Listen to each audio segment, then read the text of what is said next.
Antonio, si tuviéramos que retrotraernos en el tiempo o darle a la moviola, ¿tú te acuerdas de, no sé si Antoñito, niño perchelero por los callejones, ¿vale? Que luego, con el paso del tiempo, llegaría a ser decano de toda una facultad universitaria como la de turismo? ¿Qué piensas de esa moviola y de ese feedback en el tiempo? Bueno, pues yo la verdad es que para mí es impensable, ¿no? Si me pongo a pensar a que efectivamente yo era Antoñito, en mi barrio yo era Antoñito. ¿No? Yo era Antoñito, mi madre y mi familia me llamaban Antoñito, y todo mi barrio y mi vecindario era Antoñito, ¿no? Y bueno, pues la verdad que pues jamás pensé en ningún momento que podía llegar a ser decano de la Facultad de Turismo, ¿no? De la Universidad de Málaga. Bueno, ni siquiera que pudiera ser profesor de la Universidad de Málaga, ¿no? Pero bueno, la vida te va llevando poco a poco, y con el esfuerzo y con mucho trabajo, pues al final se ha conseguido. Y yo la verdad que cuando vuelvo a lo poco que queda de mi barrio, del Perchel, porque normalmente cuando suelo ir ya, porque mi madre ya siempre ha vivido en el Perchel, ¿no? Ya no vive, la pobre falleció hace un par de años, entonces pues todavía veo a mis vecinas antiguas, que son mayores, las que quedan, ¿no? Claro. Y ellas pues me recuerdan a mí como Antoñito, ¿no? Hola Antoñito, ¿no? Antoñito, ¿qué tal, no? Normalmente nos reunimos o vamos al barrio siempre como es normal en Semana Santa, ¿no? Claro. Que es el lugar donde exactamente las cofradías que salen del barrio, y vemos a algunos compañeros, amigos, etcétera, ¿no? Oye, y ahora con el paso del tiempo, ¿a ti no te ocurre como a mí me ocurre cuando yo voy a la avenida La Paloma, allí por Welling, que ahora todo lo veo mucho más chico que lo que yo veía cuando era Chavea? Bueno, tú no te puedes imaginar. Mira, yo vivía en un sitio que le decían La Cancela, que hoy La Cancela. Eso era un edificio que ya no existe hoy, está en calle Eslava, esquina con Callejones del Perchel. Y entonces era ahí vivían muchísimos vecinos, era una vivienda de Pérez Brián, ¿no? Y entonces la tenían en alquiler los vecinos, y son parecidas a las que quedan cerca del Corte Inglés, ¿vale? Que están ahora también, que si van a los vecinos se quieren ir, etcétera, pues sí, eso, sí. Así era la vivienda, estaban justo donde hoy está el edificio que está haciendo esquina La Caixa y el edificio Añe, claro. Y junto enfrente está el Decano del Perchel, que es un bar que existía, justo estaba enfrente en ese edificio. El Decano, ¿no? Del Perchel. El Decano del Perchel se llama, el Decano del Perchel, buenísimo, además se come allí muy bien, todavía digamos están los mismos, los llevan los mismos que lo llevaban cuando yo era bueno, los hijos, ¿no? Pequeños, ¿no? Sí. Y lo que te iba a decir es que en el centro de ese edificio había un patio, que era el patio de La Cancela, claro. Y entonces nosotros ahí echamos unos partidos de fútbol espectaculares, ¿no? Cuando yo he vuelto a ir, antes de que lo echaran abajo, y lo vi, digo, ¿cómo era posible que yo pudiera hacer aquí un partido de fútbol, ¿no? Con esta gente. Curioso. Con una pelotita pequeña, claro. Que había una señora que es la que llevaba la comunidad o la mancomunidad aquella, y cada vez que no veía la pelota, pues nos quitaba la pelota, ¿no? Fuera, ya está bien de dar la lata, exactamente. Pero claro, las cosas se ven muchísimo más.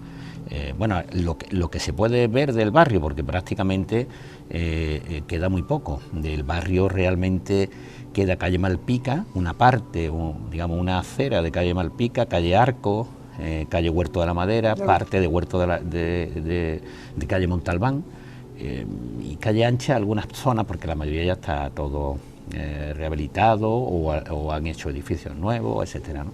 O sea, Antonio, que tú te criaste y te educaste en la calle. como todo hijo de vecino. En la calle no mucho, porque mi madre era de las que no me dejaba estar mucho tiempo en la calle. Pero ¿Era de las que decían, no, venga, para la casa, ¿no? Pero sí es verdad que lo que sí había una convivencia de vecinos muy buena, y estábamos siempre jugando en la calle, ¿no?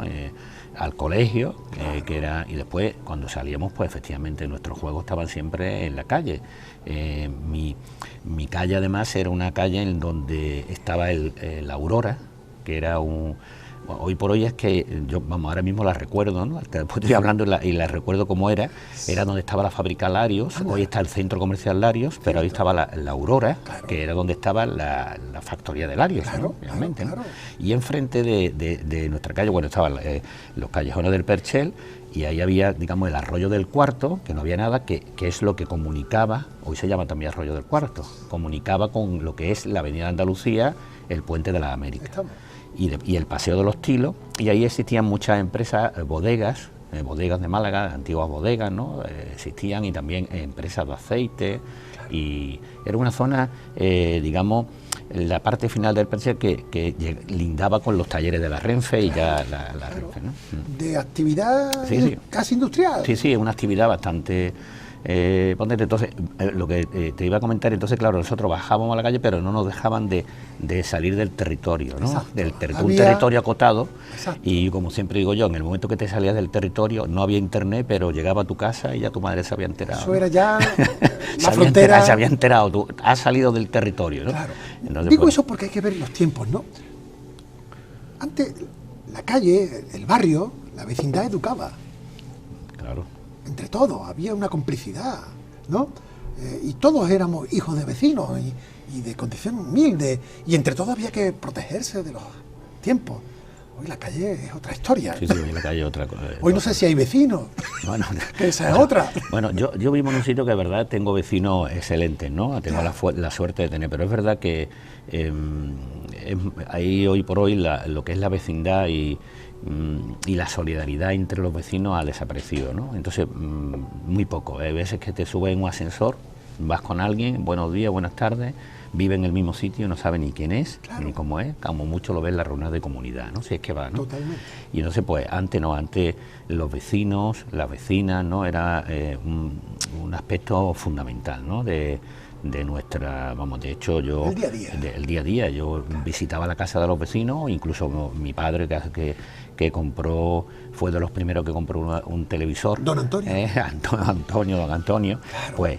pues compró un televisor, y algunos vecinos venían a mi casa a ver la tele, ¿no? Claro. Es una cosa que eso es impensable, se compartía todo lo que se tenía, ¿no? Yo me acuerdo también, en mi época, en la Avenida de la Paloma, como hemos dicho antes, también había un primero que comprar televisor, ¿no?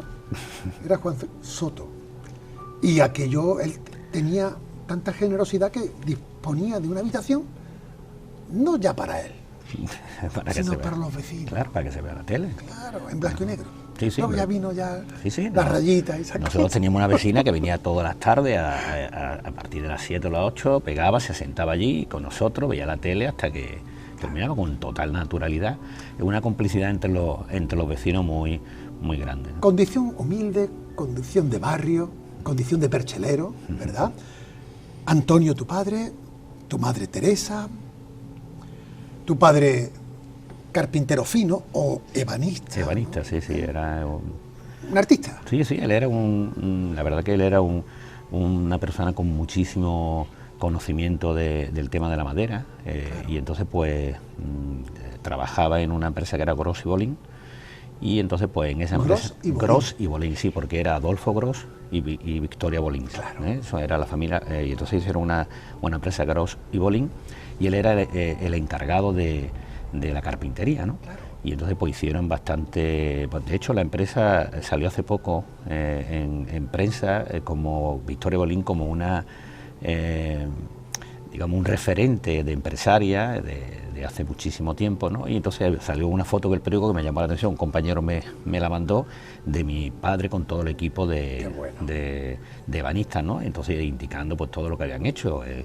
Habían hecho en la Sociedad Económica de Amigos del País, en el edificio de Unicaja, incluso en Málaga Palacio, cuando crearon Málaga Palacio, fueron los que hicieron todo lo que es la madera allí. Claro, así que él era una persona bastante, y sobre todo una persona muy innovadora y adelantada a los tiempos, ¿no? De hecho, tenemos todavía muebles suyos en nuestra casa, sí, porque él, la casa de mi madre, pues, claro, por supuesto, el equipo es el de muebles, ¿no? Y entonces, pues, hoy esos muebles están completamente, perfectos, y no solo perfectos, sino integrados como si fuera de actualidad, ¿no? Porque tenía una visión bastante innovadora. Las personas nos vamos, las obras quedan. Efectivamente. ¿Y por qué no? En este caso concreto, seguro que cuando tú estás en tu casa y ves o tocas ese mueble, está vivo. Está claro, es que así, ¿no? Son obras, y bueno, y después tenía ideas muy espectaculares que estamos hablando de los años 50. Mi padre se casa en el año 55 con mi madre, y estamos hablando de esa época, 56, 57. De tirar para adelante. Por ejemplo, de tirar para adelante, pero tenía ideas como, por ejemplo, que ahora la ve en todos sitios, las patas de las mesas la convertía en lámparas, ¿no? Entonces, pero claro, entonces eran unas lámparas muy modernas que no, entonces, oye, ahora están totalmente de actualidad, las veo en todos sitios, digo, ¿cómo es posible, no? Nosotros la teníamos un adelantadillo. No eras hijo único. No. Compartía la cama, el mantel, el techo, con Ana María y con José Carlos. Efectivamente. Tú eras el del medio. Eso es, yo soy, afortunadamente o desafortunadamente, soy el del medio, ¿no? Porque los del medio siempre tenemos, porque la mayor es la mayor, sí, y el pequeño el pequeño, vale, ¿no? El chiquitito, ¿no? Y los medios siempre estamos ahí, cada uno tiene una visión distinta, depende de cuándo te toque, ¿no? Pues nosotros sí, efectivamente, vivíamos en esa casa que decía en La Cancela, y era una casa muy pequeña, entonces pues todos los días había que hacer un movimiento y cambiar la salita, y se convertía en dormitorio. Y el dormitorio se convertía en salita, ¿no? Había que bajar, tenía unos armarios con las camas y tal, y nada, y muy bien, pero vivíamos perfectamente. Eso se lo contamos hoy a nuestros hijos. Y no se lo creen. Hoy no de que había que adaptar la casa de día y de noche. Bueno, y encima recibía a los vecinos para ver la televisión, cuando se iba, se cambiaba, pero estaba todo estructurado, ¿no? Se cambiaba el mueble, se bajaba la cama. Y más en tu casa, que tu padre sabía cómo organizar los espacios. Efectivamente. Oye, pero en casa el espíritu de salir adelante, de trabajo, sacrificio, bueno, nosotros se inculcaba, ¿no? Sí, se inculcaba. Nosotros tuvimos la mala suerte de que mi padre falleció muy pronto, y entonces, bueno, éramos pequeños. Mi hermana tenía 15 años, yo tenía 12 y mi hermano tenía 5 y medio. Y la verdad, pues, eso fue un gran problema en ese momento para poder tirar hacia adelante, etcétera, ¿no? Pero poco a poco, la verdad que al final uno se crece ante la adversidad, como siempre decimos, ¿no? Sobre todo Teresa. Eso es. Mi madre, ya ve, imagínate, en una época complicada, porque tampoco la gente entiende hoy por hoy cómo era la vida antes.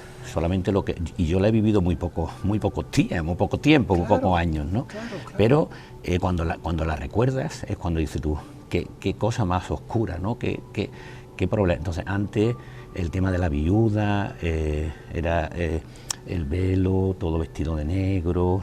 Eso es hoy por hoy impensable. Es una liturgia. Era al duelo. Al duelo, exactamente. Era una cosa.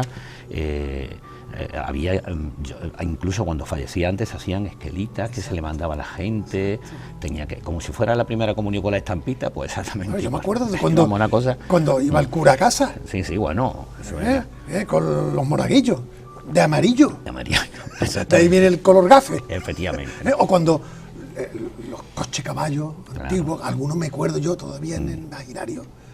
Pero bueno. Claro, y ya te digo, fue una época complicada, y mi madre, lo que pasa es que mi madre tuvo bastante apoyo también de su familia, ¿no? De su familia, y eso pues hizo que que tiráramos adelante. Al final se sale hacia adelante, es una época complicada. Mi hermana se puso a trabajar también muy pronto. Todo el mundo.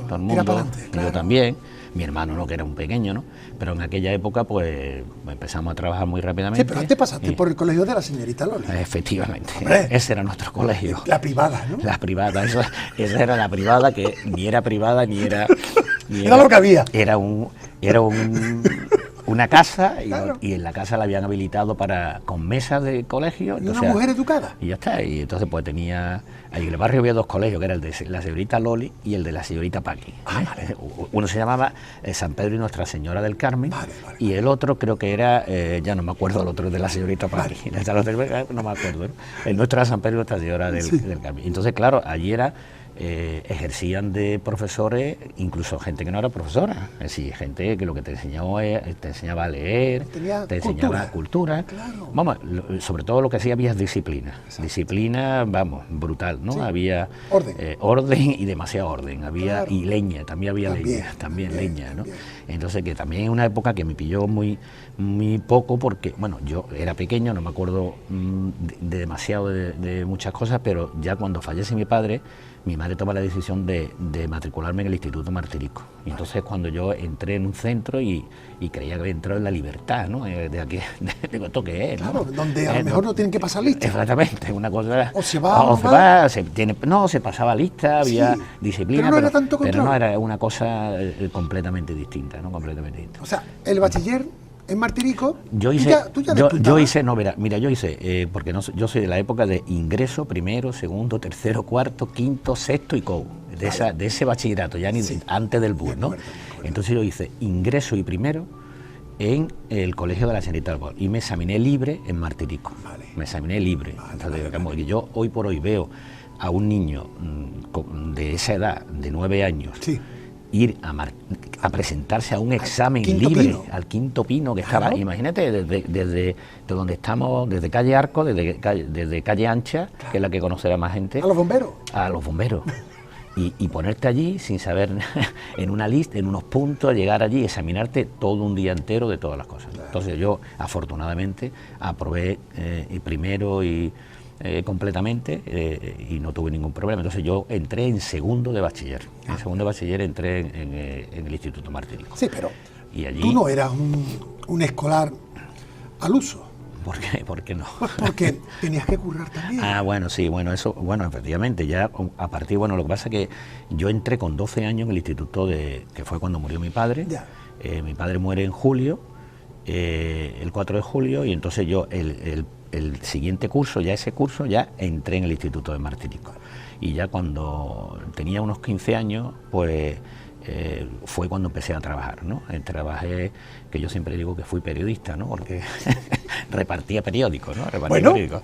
Y entonces digo, yo siempre digo a los de comunicación, yo soy compañero vuestro, porque he sido periodista. Claro que sí, he llevado periódicos. Claro, lleva periódicos. Pero, entonces, ¿cómo fue esa incorporación? Pues mira, eso fue porque mi cuñado, Carlos, el marido de mi hermana, pues tenía, yo no sé, la verdad es que no lo sé, pero él tenía relación con un contacto con Dimesa, una distribuidora que había, distribuidora malagueña de ediciones, que era del Sol de España. Exacto. Y entonces él también estaba trabajando y hacía, sea posible, porque él estaba, como era un poquito más grande que yo, estaba ya...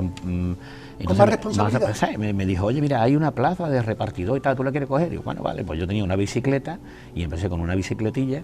Y entonces pues repartía los periódicos de los suscriptores. Los suscriptores a las viviendas. Me daban las llaves los porteros, porque entonces había porteros en todas las viviendas, en casi todas las viviendas. Entonces, como íbamos muy temprano, pues yo iba abriendo y íbamos echando en la... Es decir, antes de que te fueras al instituto. Antes de irme al instituto, efectivamente, antes de irme al instituto. Y el hecho de trabajar es porque tú veías que en casa hacía falta. Tanto mi hermana fue la primera que se puso a trabajar, ¿no? Se puso a dar clases particulares y se desplazaba incluso a Campanillas, ¿no? A dar clases particulares, que era, imagínate, es que ahora mismo lo vemos esto muy fácilmente, pero antes ir a un sitio lejano era horas de autobús, de espera, una cosa. Entonces ella se puso a trabajar, fue la primera, y después ya a continuación empecé yo a trabajar. Y yo ya fui prosperando en los medios de locomoción, y entonces pues, me fui comprando una moto, una motillo, entonces la cargaba hasta que tuve una lambreta, y entonces con esa moto... ¿Cuánto tiempo estuviste de periodista? Pues mira, de periodista estuve desde que tenía 15 años hasta que terminé la carrera, que fue en el año 82. Estamos hablando desde el 75 al 82. O sea que compaginaste no solo el bachiller, sino también la carrera. La carrera. Incluso en el último año, la carrera fue de economista, ¿no? Exactamente. Aquí en Málaga. Aquí en Málaga, sí. Vale. Incluso el último año dando clases. Exactamente. Yo también ya daba clases particulares. Se me daban bien un poco la estadística, las matemáticas, y entonces pues, porque yo realmente me hubiera gustado estudiar arquitectura, ¿no? Es una cosa que siempre para mí...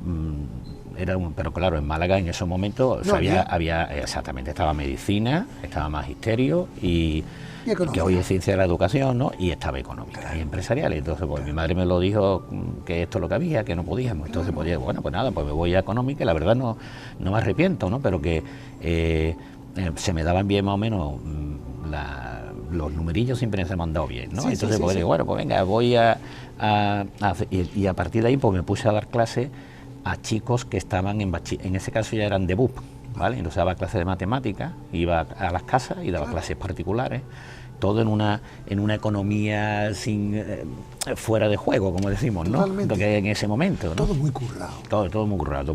¿De dónde sacabas tiempo para divertirte o para echarte novia? Pues mira, pues había tiempo. Yo hoy cuando me dice la gente, es que no tengo tiempo, digo, eso es mentira, eso es imposible. La verdad que dormía poco, ¿no? Yo tengo siempre mi amigo Eugenio, que es el decano de económica, siempre decía, tú es que estás acostumbrado a no dormir, Digo, eso no es verdad, yo estoy loco. O sea que la responsabilidad no puede. Porque hay veces que ya, exactamente, pero que te crees hasta la adversidad, y entonces pues vas haciendo, y bueno, tenía tiempo para todo, porque además me eché mi novia en el palo, ¿no? Que es mi actual mujer, ¿no? ¿No había un sitio más lejos? No, más lejos, mi madre dice, no podía ir más lejos, entonces tenía aquí todos los días al palo, ¿no? Y entonces, claro, me daba tiempo ir al palo, volver, repartir periódico, dar clase, ya está, y la clase. Y las clases, eso es, daba tiempo. Además, ya me hice correturno, que eso es digamos, cuando faltaba alguien también podía hacer. También tuve un amigo mío que todavía sigue, un amigo mío que es Alfonso, que también lo incorporé a la empresa de repartidor, y entonces entre él nos hacíamos incluso, como no teníamos ni vacaciones, los días que descansábamos era el día de Año Nuevo y el Viernes Santo. ¿Qué se cobraba entonces como repartidor? Pues mira, yo cobraba... ¿En función del número de periódicos que repartía? Bueno, exactamente, en función de lo que repartíamos. ¿Y cuántos se podían repartir? Bueno, yo lo que pasa es que yo repartía unos 400 periódicos. 400. ¿En la bici y luego en la motillo? Después la moto, 400. ¿Y los llevaban a alforjas? Me hice una especie de caja que lo llevaba en la alambreta. La alambreta es como la Vespa, no sé, ahora se ven menos lambreta, y entonces le hice una caja, y entonces ahí los metía, y delante en lo que era en los guardapolvos, pues ahí también metía periódicos. ¿Y te levantabas a las 5 o a las 6? A las 6 menos cuarto. 6 menos cuarto. Sí. ¿Y a las 6:30 estaba? A las 6 estaba yo ya, a las 6:10 estaba yo ya en el periódico, porque me traían el periódico a la antigua Casa Flores. ¿Sabes dónde estaba eso? Verás, sí. Eso está en el edificio donde está el puente del Carmen, sí. A ver, en la Plaza de Toros Vieja. Correcto. En esa esquina ahí estaba Casa Flores. Porque tú tenías ese sector. Exacto. Yo empezaba ahí y repartía todo lo que era el Perchel y después todo el centro. El Perchel. El centro, el Perchel y el centro. Y entonces pues íbamos, y la verdad que estaba todo controlado. Antonio, hoy que los periódicos se venden muy poco. Los de papel, está claro, ¿no? En tan poco tiempo, de repartir 400 periódicos en una mañana, que eso es lo que yo creo que hoy tiran algunos periódicos. Ya ves, eso era un montón de... Y aparte, no solo eso, es que había que entrar en el portal, echarlo en el buzón, o a veces ya cuando llegaba un poquito más tarde ya estaba el portero y te lo iba dando, ¿no? ¿Y cuánto? Pues mira, lo que yo creo recordar que te lo voy a decir en pesetas, que sí, eran claro, 20.000 o 22.000 pesetas. ¿Al mes? Al mes, 22.000 pesetas. Que eso era, ahora mismo, ¿cuántos pues son? No lo sé. En euros no lo sé, ¿no? Pero servía. Sí, claro, servía completamente. Servía. Eso me sirvió porque, claro, en ese momento todo el dinero iba para mi casa. Que eso es otra cosa que hoy por hoy es impensable. Imagínate.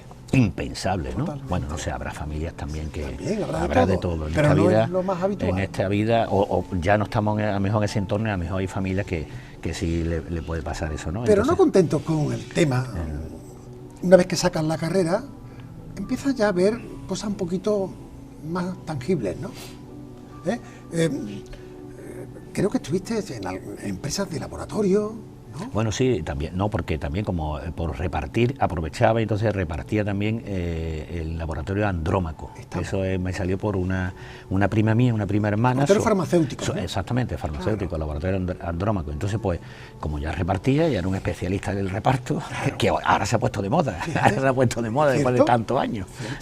Ahora repartir es una profesión demandada porque estamos comprando mucho por internet. Entonces, repartía también el laboratorio y no solo eso, también cobraba los recibos de los suscriptores. Que se me daban los recibos y tenía que ir por la tarde y lo cobraba también. Bueno. Y también me daban una comisión por hacer eso. Bueno. Total, teníamos que hacer todo, cabía? pero tanto mi hermana como yo, todo íntegramente iba para mi casa, ¿no? Para poder Tirar para adelante. Y la verdad que bien, no es una cosa, es lo que hay. Y lo que pasa, ya después, cuando pasó más tiempo, ya casi en el año era 80 aproximadamente, 81, pues entonces pues le di a mi madre que me dejara parte de eso para poder comprar un piso, ¿no? Entonces estuvimos, y claro, cuando se compraban los pisos... ¿Tú ya tenías tu novia? Yo ya tenía, mi novia la tengo efectivamente, la ¿Que tenía del tu año... mujer? Que es mi mujer. ¿Reme? Exactamente, Reme. Te la echaste muy pronto, ¿no? Que bueno, Reme tenía 15 años, mi mujer tenía 15 años y yo 17. ¿Al palo? Al palo, con 17 años, allí en el Club Juvenil del Palo, y nos conocimos allí en el Club Juvenil del Palo. Ella pertenecía, bueno, ella vivía en la playa del Palo. Claro. Y su padre era pescador y entonces pues, en el club, antes nos reuníamos los clubes juveniles, hacíamos cineforum, lo que digamos un club juvenil era como un centro cultural, ¿no? Donde realizaban actividades, músicas que no existían, es que claro, es que hay cosas que son una vía de escape. Claro, ahí donde nos reuníamos. En todos los sentidos. Efectivamente. Fíjate qué cóctel, Antonio. Tú, perchenero, y Reme paleña. No es, el Palo lo mejor. Claro, sí. Cualquiera dice que no. Claro que sí. Con lo cual, bueno, pues había ahí una mezcla, un mestizaje malagueño bueno, muy bueno. auténtico, ¿no? Sí. Siguiendo con la retahíla de trabajo, ¿Construcciones Pastor? Sí, cuando terminé la carrera, inmediatamente después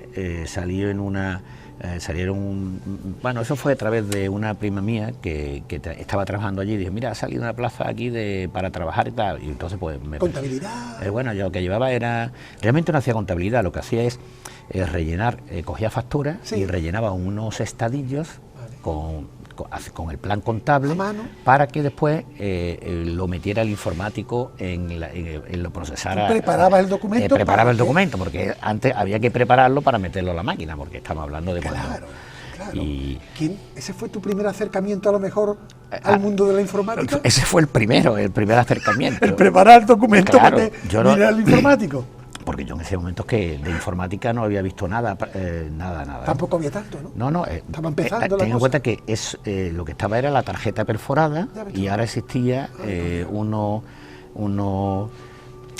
procesadores, unas máquinas contables que se metían con esos documentos y iban procesando, iban imprimiendo unas fichas de contabilidad. Una cosa muy curiosa, la verdad que allí en la escuela de informática hay alguna máquina en el museo. Como reliquia, ¿no?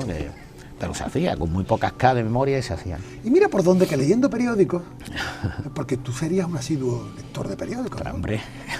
Te encuentras un día con un anuncio de una empresa que busca a gente con ganas de aprender. Exactamente. ¿Era la Philips? Sí, era Philips Informática y Comunicaciones. Entonces, como en ese momento no existía formación en informática, pues entonces las grandes empresas que eran Nixdorf, Philips, Olivetti, pues lo que hacían era formar a las personas, a personal dentro de su empresa. Entonces vi un anuncio en el periódico que se requerían biólogos, matemáticos o economistas para una empresa de informática. Vale. Y yo pues ni corto, yo como siempre he sido un poco echado para adelante, no me da miedo. ¿Por qué no? Venga, ¿por qué no? Yo me voy a presentar, ¿qué va a pasar, no? Entonces pues me presenté allí en la empresa con una chaqueta prestada de un compañero, Paco Rivas, me acuerdo perfectamente que me la dejó, pues no tenía ni chaqueta en ese momento. Sí. Había que dar claro, y llegué allí con mi casco de la moto cuando llegué allí, y claro... ¿Tú 20 tantos? Pues mira, tenía 22 años, 22, 77, 82, 22 años, vale. 22 años. Aquí estoy. Aquí estoy. Bueno, ¿qué pasa? ¿Usted qué sabe? Entonces, tuve la entrevista y bingo. Y bingo. Me acuerdo perfectamente de Baldomero Lampérez, que era una persona estupenda, ya falleció, estupendo, ¿no? Que cuando me vio, y había otra, la secretaria era Maricruz. De la empresa. Maricruz, vale. Es la que me vio llegar y dice, mira, deja el casco ahí, no vaya a entrar con el casco, ¿no? Exactamente, y ya, pues entramos ahí, hice la... ¿Y Baldomero qué hacía? Era el director regional de Philips. ¿Y él fue profeta? Y él fue el profeta, entonces él me dice, mira, me llamaron, oye, mira que te vamos a dar la plaza, pero te tienes que ir a Barcelona, tienes que aprender informática. Digo, bueno... Si me pagan, y además aprendo. Claro, y además pagaban bien. Digo, bueno, pues aprendo. Pero tú pensarías que a lo mejor iba a ser un tiempo prudente, ¿no? Claro, no, y estuve prácticamente 1 año y medio. Eso es prudente. Eso es prudente, eso es. Me fui a Barcelona y estuve en Colbató. ¿Mientras tanto remé? Pues remé, pues... ¿En el palo? Disgustada, porque claro. me había ido. Disgustada porque me había ido. Pero bueno, ¿traías dinero? Sí, bueno. ¿Y te formabas? Y lo que hacía era, cada 15 días venía a Málaga, y entonces pues la verdad que bien. Entonces la empresa nos metió en un centro en Colbató, en Esparraguera, cerca de Montserrat. Y entonces pues estábamos aislados, no teníamos movimiento, siempre teníamos que estar concentrados. Entonces te hacían exámenes continuamente, tenías que ir aprobando. O sea que aprendiste y un montón. Bueno, ahí es donde aprendí a programar, ¿no? Realmente ahí me enseñaron PL2, que eso ahora ya no sé, COBOL, el lenguaje COBOL, metodología de programación, análisis de sistemas. Entonces ahí es donde entré con todo eso. Lo que no se aprendía a lo mejor tan puntual en los centros universitarios, no porque no existía. Claro, después ya sí, ahora donde se aprende... La privada ya estaba, la empresa privada, claro, formando tenía que formar porque, digamos, para después incorporar todos los sistemas en la empresa. ¿Te tocó la lotería? A mí me tocó la lotería. Yo creo que ese para mí fue el gran cambio de mi vida, porque tú, ¿cómo te orientabas? ¿Tú qué pensabas por entonces? ¿Cuál era tu...? No, yo como otros compañeros pues han seguido en el tema de... ¿Contabilidad?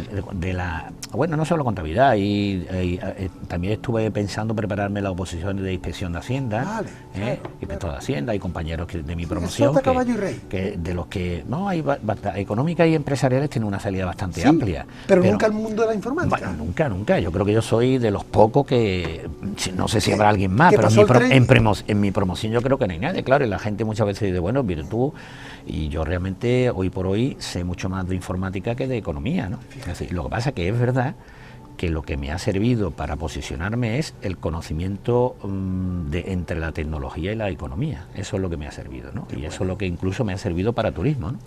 Para turismo, porque me ha permitido saber, incluso cuando, digamos, ya estaba en Philips y me vine a Málaga y estaba trabajando en calle Maestranza, porque la sede la teníamos en calle Maestranza, en los bajos que hoy hay. ¿Allí por la Malagueta? Sí, en donde está el hotel MS Maestranza, y digamos, y por la calle Cánovas del Castillo, que hoy por hoy creo que hay una tienda de ropa o algo así, ¿no? Todo ese bajo entero era la empresa, ¿no? Y entonces pues nosotros estábamos en la oficina de arriba y abajo había, que después se convirtió, porque todo eso hubo una evolución en una empresa llamada Gisper, que venía de los catalanes, y entonces pues compraron parte de Philips, pero existía Philips y Gisper cuando empezó el proceso de distribución. Vale. Ahí. Y aquí, cuando vuelves, cuando te empiezas a desarrollarte como técnico en informática, ¿no? Bueno, ofrecer tus servicios y tu profesión a empresas que dieron un paso primero para informática. Claro, yo entro en el departamento comercial, y entonces pues era, digamos, como íbamos a explicarle a la empresa la nueva tecnología. Las nuevas tecnologías. Me dejé un bigotillo, porque era pasé hombre, claro, porque yo me reunía en aquellos momentos con personas que para mí 22, eran... 23 años, ¿no? Claro, yo ahí tenía 24 Claro. 24 Sí. años, 24 porque yo me casé con 24 años y ¿Dónde te casaste? yo me casé en la iglesia de San Juan de la Cruz, en El Palo, Vale. en la iglesia chiquitilla. El perché no tiró. No, Ahí ahí había que el morir. palo, el palo, y el Vale. palo tira el palo. Eso Vale. es... ¿Qué preguntas tengo yo? El palo, el palo. Claro, total, que había que dar la talla Claro. comercial y profesional. Claro, entonces yo me reunía, pues, por ejemplo, pues, con el director y el gerente del Hospital Regional Carlos Haya, o por ejemplo con el Diario Sur, que conocía toda la directiva del Diario Sur, se le explicaba todo cómo funcionaba. Que esto es lo que viene.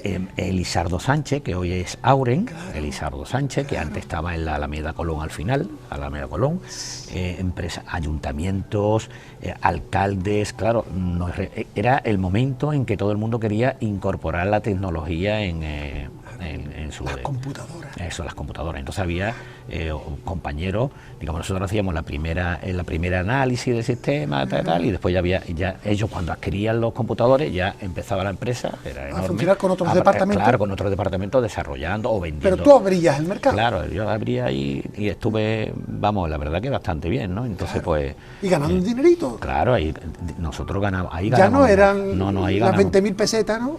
No, ahí ya se ganaba más. Ya se ganaba bastante. De hecho, teníamos dieta, era otro... En condiciones. Yo siempre pongo, nosotros teníamos prácticamente un 2%, creo que era de comisión, de la venta de los ordenadores y un PC con un disco duro de 10 megas, que eso no es nada, hoy por hoy eso lo tiene, y con 64K valía 2.284.000 pesetas. ¿Qué fue? Ese era horrible. Y de ahí tu 2%. Eso, nos daban un 2%. Qué bien. Entonces, claro, yo pues, cada vez que íbamos haciendo instalaciones, pues entonces la verdad que bastante bien.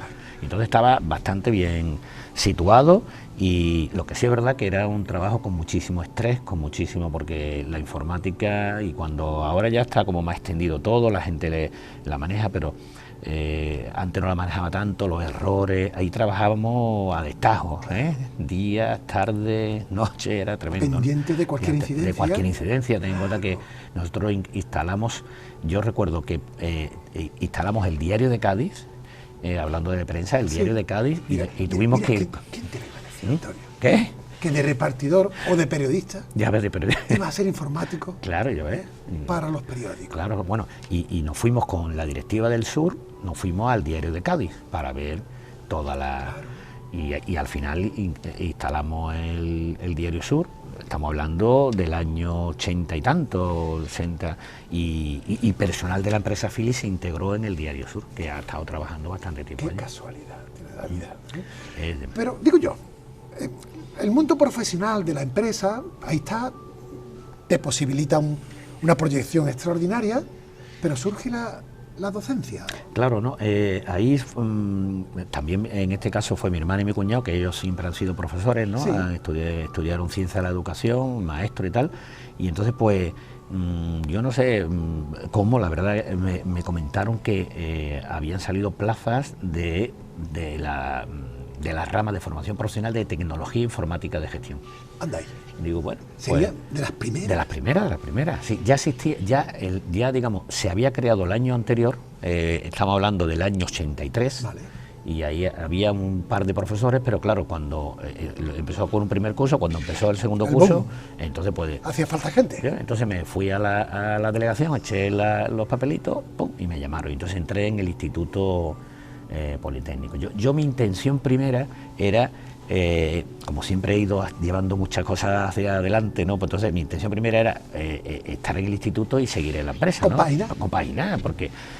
Además, tú siempre has compaginado. Yo siempre he compaginado, Y digo, bueno, voy a intentar. más de lo mismo. Pero me encontré un director que me dijo, o vienes mañana o pierdes el puesto, ¿no? Allí en el instituto.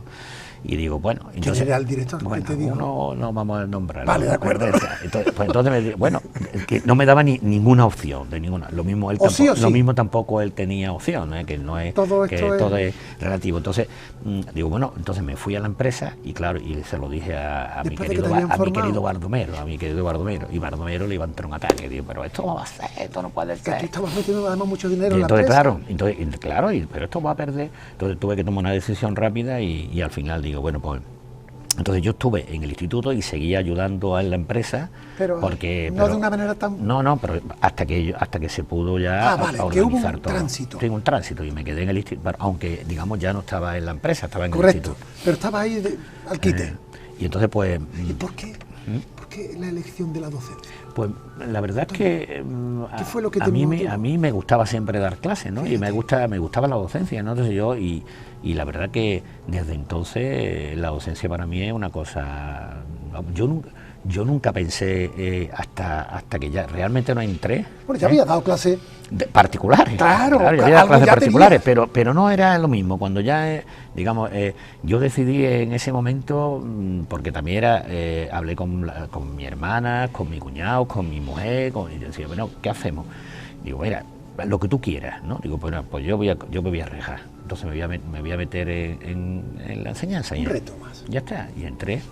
Y entonces, pues la verdad que me fue bien, porque entré en el mes de octubre y el siguiente curso me presenté a las oposiciones y la aprobé la oposición, saqué el número 1 y entonces pues... Y en un campo por desarrollar. Por desarrollar, también era una oportunidad. Eso era magnífico. Era una oportunidad, entonces pues eso me permitió ir abriendo, creamos proyectos en el instituto, estuve en el Politécnico Jesús Marín y bueno, al final terminé de jefe de departamento, hice... digamos, proyectos de innovación educativa. Como que cuando tú te metes en un reto, no pasas desapercibido. Bueno, me gusta hacer muchas cosas, ¿no? ¿O se hace o no se hace? Sí, incluso me propusieron de la delegación irme allí a llevar el sistema de la delegación, de todo lo que es el proceso de... Porque habría pocos expertos. Claro, había pocos expertos. Y mucha demanda. Claro, mucha demanda, y entonces pues... Pero lo que pasa es que, digo, no, yo me voy a quedar mejor en el instituto. Entonces monté incluso una coordinación entre todos los institutos de Andalucía para que diéramos todos las mismas... Esos programas. Eso, sí, para que se diera la misma programación, porque claro, ten en cuenta que entraban personas, algunas más formadas y otras menos formadas, era el momento complicado, ¿no? Entonces yo estaba bien, entonces con otros compañeros lo que hicimos un equipo para que todo el mundo pudiera impartir los lenguajes de programación correctos, lo que estaba demandando el mercado. Como yo venía de la privada, pues tenía ese plus. Ese plus, ¿no? Venía de la privada y digo, bueno, pues esto es lo que se está demandando, ¿por qué se va a dar esto? Vamos a dar esto. Entonces íbamos dando, y la verdad que bien. Y lo que fue una decisión importante y seguro con cierto suspense, ¿no? Por las circunstancias que les has contado. Y con pérdida económica, porque no se cobraba lo mismo. Seguro. Hombre, claro. Un profesor cobraba una quinta parte de lo que cobraba ella. Seguramente. Eso, pero la decisión después fue afortunada. Yo siempre digo, alguien me dijo, hazlo, ¿no? Porque después habría sido peor, porque las empresas grandes como Nixdorf, Phil, etcétera, no que han ido menos, es que han buscado un sistema de distribución distinta. Entonces ya lo que hicieron es pasar todo a distribuidores y después ya a centros comerciales y a tú ahora cuando vas a comprar un ordenador no llamas a Philips, vas a comprarlo a una empresa, cualquier empresa, o un distribuidor particular o un gran almacén. Han cambiado el modelo. Después existen empresas de software que son las que desarrollan el software, pero ya no existe, digamos, el hardware, el aparato que iba pegado al software. Antonio, estamos hablando, bueno, pues de informática, de los avances, estamos hablando de economía, estamos hablando de cuando eras periodista, del Perchel, y todavía no ha aparecido el turismo. No, todavía no apareció el turismo, ¿no? El turismo, yo entro, después del instituto, se crea la Escuela Universitaria de Informática. Vale. Y entonces, que también tú estás ahí. Entonces salen unas plazas y las solicitan y entonces entro de profesor allí en la escuela. Entonces compaginaba el instituto con la facultad. Correcto. Y estuve así aproximadamente unos 2 o 3 años. Y después ya pues salieron unas plazas ya definitivas para irme a la universidad y entonces pues desde el departamento mío, que era un departamento no es como el de ahora, era un departamento donde estábamos todos, porque era muy pequeña todavía el centro, pues me propusieron quedarme allí, entonces pues me quedé allí y estuve pues hasta el año 95, creo recordar aproximadamente, solo y exclusivamente impartiendo docencia en informática. ¿En informática? Yo daba siempre informática de gestión. Vale. que porque a mí me gustaba mucho, que es digamos la informatización de la empresa, ¿no? Y a los alumnos, que por hoy me encuentro algunos alumnos que les encantaba las clases mías, porque como yo le daba cosas muy prácticas, de que después se la encontraba, procesamiento de nómina, procesamiento de contabilidad, claro, con mi formación híbrida, pues... Qué importante es el elemento humano a la hora de enseñar, no solamente el teórico. Eso es fundamental. No solamente el docente, sino el personal, ¿no? Eso sí, eso es fundamental para que realmente la clase sea dinámica, claro. viva. Pues lo que te estaba comentando es que en el año 95 Luis González García, que era el que habían nombrado decano comisario o director comisario de la Escuela Universitaria de Turismo, pues entonces me llamó para ver si quería ir a turismo para montar aquellos, para montar la parte de... Porque él también tenía una visión de que el turismo era muy importante con las tecnologías, ¿no? Y entonces pues fuimos un grupo de profesores, Inmaculada Martín Rojo, estuvimos José Luis Sánchez Ollero, estuve yo, 4 profesoras, 5, y nos incorporamos se lo comenté al director de mi departamento en aquel momento, que era José María Troya, que en paz descansa también, y me dice, yo creo que una oportunidad, Antonio. Y bueno, pues entonces... Un segmento nuevo, me voy, otro reto. Y estamos en una ciudad, en una zona turística. Exactamente. Y ahora soy de turismo ya soy de turismo, ya entregado de turismo, porque el turismo es un sector espectacular, ¿no?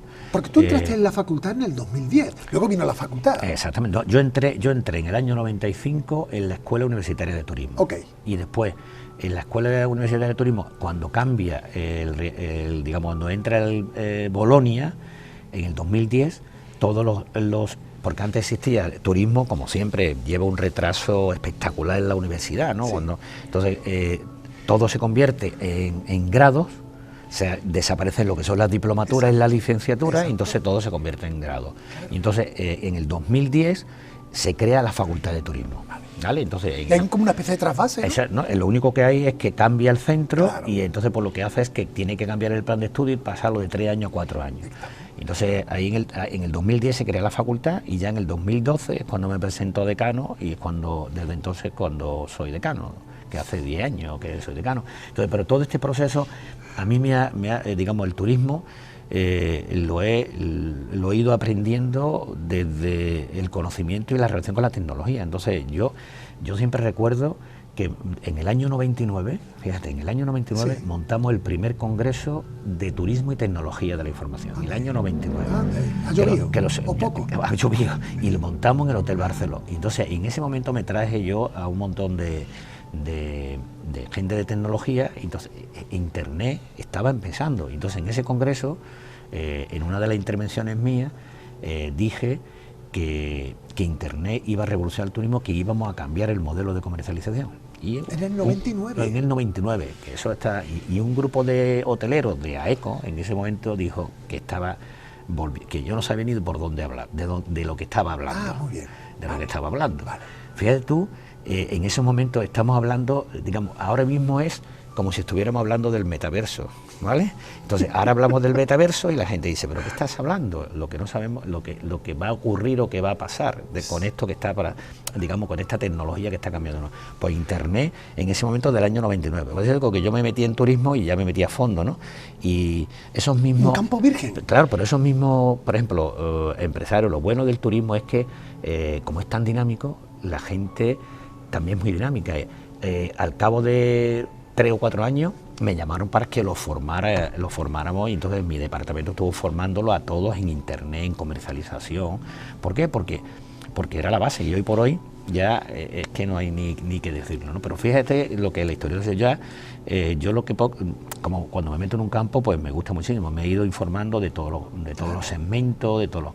Claro. Y siempre relacionado con las tecnologías. De hecho, hemos llegado ya, somos, digamos, trabajamos con el Ministerio, con Segitur, con las sociedades de gestión de instituciones, con empresas. Lo que pasa es que la Universidad de Málaga y con empresas, por supuesto, claro. Muchísimas, con destinos, con ayuntamientos, con todo, ¿no? Desde la facultad hemos creado ya el instituto, ¿no?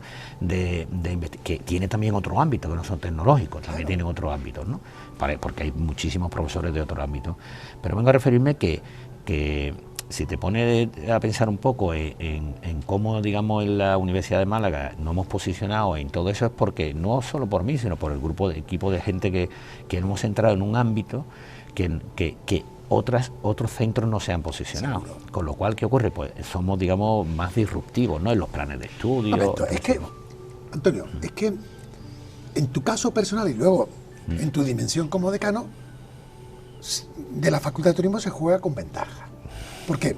Pues porque estás en los dos segmentos que son fundamentales, sobre todo en un ámbito como Málaga. Efectivamente. Las nuevas tecnologías, parque tecnológico, está claro, el mundo. Y el turismo, que en el caso de Málaga, pues es una base, un cultivo. Claro. Extraordinario para nuestra riqueza. Amigo, de hecho tenemos y hemos tenido durante muchísimo tiempo con empresas del parque tecnológico grandes proyectos de turismo. Claro. Hemos hecho verdaderos proyectos, pero que siguen funcionando, ¿no?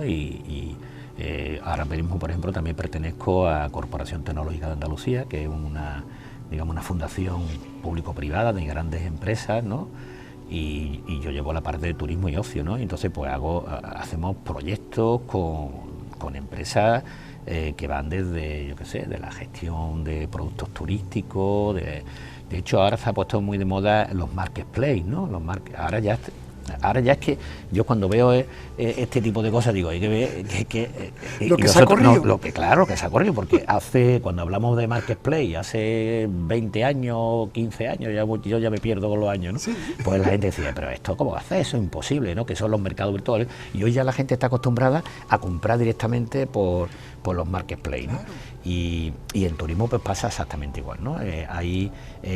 Aunque el turismo en determinados productos tecnológicos lleva un cierto retraso. ¿Por qué? Porque, digamos, la distribución lo tiene un poco agarrado, ¿no?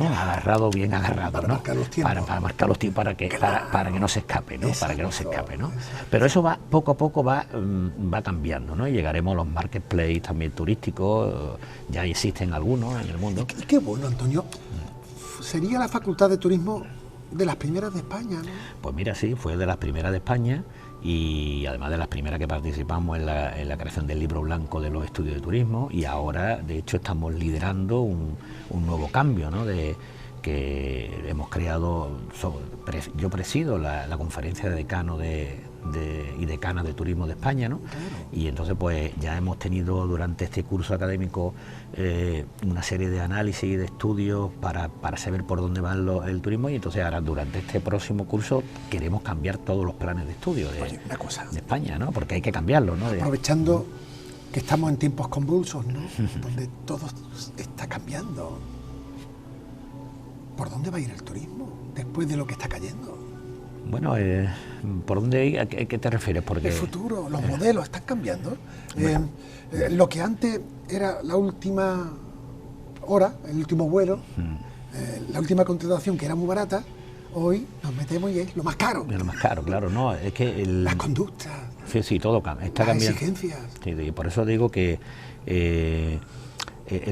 hablar del turismo o de la comercialización en general es muy complicado, ¿no? Claro, yo siempre digo, bueno, porque todo el mundo decimos, cada uno habla del turismo desde el punto de vista o del rol que ocupa o de lo que siente como turismo. Entonces eso es complicado. Entonces no es lo mismo cuando estamos hablando del turismo de Ronda, o el turismo de Mérida, o de Nerja, claro, o el turismo o de la Costa del Sol, claro, o el turismo. Entonces cada cosa tiene su especialización, ¿no? Claro. Eso, su singularidad, y después y es bastante complicado, tanto en la generación de productos después como en la comercialización. Hoy por hoy lo que está modificando muchísimo es la comercialización. Durante la pandemia lo que ha pasado es que nadie lo preveía, es un parón completamente, y ese parón ha permitido en un momento determinado a algunos más listos que otros en avanzar y posicionarse en el tiempo. Por ejemplo, si miras plataformas como Booking.com, han dado un cambio brutal, ha dado un cambio, incluso antes ahí nada más que encontrabas, por ejemplo, comercializar hoteles, ahora ya encuentras de todo. ¿Por qué? Porque muchos hoteles le están dando la espalda, porque otros lugares han intentado avanzar en su comercialización directa. Es decir, va cambiando todo de una manera que tendríamos que estar mucho tiempo para... ¿Qué papel tiene la facultad ahora? Precisamente ante el tiempo, bueno, todas las facultades, pero sí, en el caso todas, de lo que nos da de comer aquí en Málaga. Sí, hombre, ahí es fundamental. Ahí tenéis porque ahora hay que laboratorio se está pidiendo importante. una mezcla de gente, porque no basta con tener solamente conocimiento tecnológico, hay que tener conocimiento tecnológico y turístico. Sí, señor. Entonces, y después existirán otros. Yo por eso cuando se habla del sector turístico y de los empleos del sector turístico, me da mucha pena que siempre se hablen de los puestos más básicos del sector. Sí. Es una pena que no salimos de ahí, porque nosotros donde realmente está el conocimiento y la demanda de empleo es en esos puestos que parece que es que no son del sector turístico, y esos son nuestros puestos, porque está claro que los puestos de recepcionista, los puestos de atención al cliente en las agencias de viaje, o los puestos en los camareros, todo eso son puestos de servicios que son importantes, pero lo importante es que podamos traer a que la gente que venga aquí, y esos puestos son los que hay, y eso solo se va a funcionar con el tema del conocimiento y de las tecnologías, si no es imposible. Tú que estás muy viajado, lo digo porque es una de tus aficiones, y además porque te viene muy bien. Me gusta mucho. Para el tema también profesional, ¿no? Porque en función de cómo vayan otros, así podemos ir aquí, aprender, o copiar, o girar para otro lado, ¿no? ¿Seguimos siendo competitivos? ¿La Costa del Sol? Yo creo que sí, que la Costa del Sol sí es competitiva. Cuando viajas mucho y ves otros lugares, te das cuenta de que aquí tenemos una serie de características que nos diferencian de los demás, ¿no? Y yo creo que hay que seguir poniéndola en valor. No hay ahora precisamente voy a decir una cosa que a mucha gente le sonará extraña, pero he estado en Miami, y os digo de verdad, yo creo que nosotros tenemos muchísima más turísticamente potencialidad que ellos. Tiene mucho marketing, ¿no? Lo que pasa que es que, claro, hay que luchar con los medios y hay que luchar con todo esto, pero cuando tú ves los puertos y cuando tú ves las cosas que tenemos aquí, yo me quedo muchas veces asombrado de que no seamos capaces de... Lo que pasa es que es verdad que los territorios es difícil atraer canadienses que vengan aquí, o es difícil, tener en cuenta que Canadá, Estados Unidos, su viaje natural es ir a la zona más cercana. Hay que atraer, nosotros tendremos que ir a otros mercados y tenemos que son los mercados normalmente a los que se están atacando, ¿no? Pero que después, cuando puestos a comparar, pues la verdad es que nosotros tenemos que también ser conscientes de nuestras deficiencias. Totalmente. De nuestras deficiencias. Nuestras playas no son las playas que hay en otros Turquesa, lugares. claro que no. Son, eso lo tenemos que tener claro. Pero sin embargo el sol brilla aquí. Pero el sol brilla, pero tenemos una oferta de ocio espectacular, unos complejos, el clima espectacular, aunque este año está haciendo bastante calor, también. Pero bueno, está haciendo En todos bastante lados. calor. En todos lados, pero aquí también. La naturaleza. Claro, muchísimas cosas. La gente es fundamental. Los marcheleros. Sí, eso es fundamental. La gente, por eso hay que cuidar muy bien el tema del sector turístico y claro, digamos, la primera, el primer choque con el turista es los puestos más, directamente con ellos. Y esos son los que hay que formar bien, porque claro, si no se atiende bien al turismo es una cosa complicada. Antonio, empezábamos con la moviola, y bueno. si le damos de nuevo la moviola, ¿qué pensaría don Antonio y tu madre, Teresa, de Antoñito, el repartidor? Bueno, mi madre, la verdad que, mi padre no sé lo que pensaría, me imagino que estaría contento, estaría muy contento de mí, ¿no? Y mi madre, pues la verdad que ella sí ha disfrutado, porque mi madre murió hace, ya te digo, 2 años, ¿no? Y entonces pues ella sí disfrutaba bastante, ¿no? Cuando me veía y con las vecinas, ¿no? He visto a Antoñito en la tele, he visto no sé qué, ¿no? Para ella eso es una cosa, pero la verdad que yo creo que ellos estarían bastante contentos, ¿no? Y bueno, y la verdad que es que yo lo único que hago es que lo que hago intento hacerlo lo mejor posible, ¿no? Y intento, y lo que sí hago es que no le digo a nada que no, es que eso también es otro problema. Entonces me meto en todos los charcos que haya que meterse. Y entonces pues al final pues todo va saliendo y va yendo. ¿Y con 3 tesoros?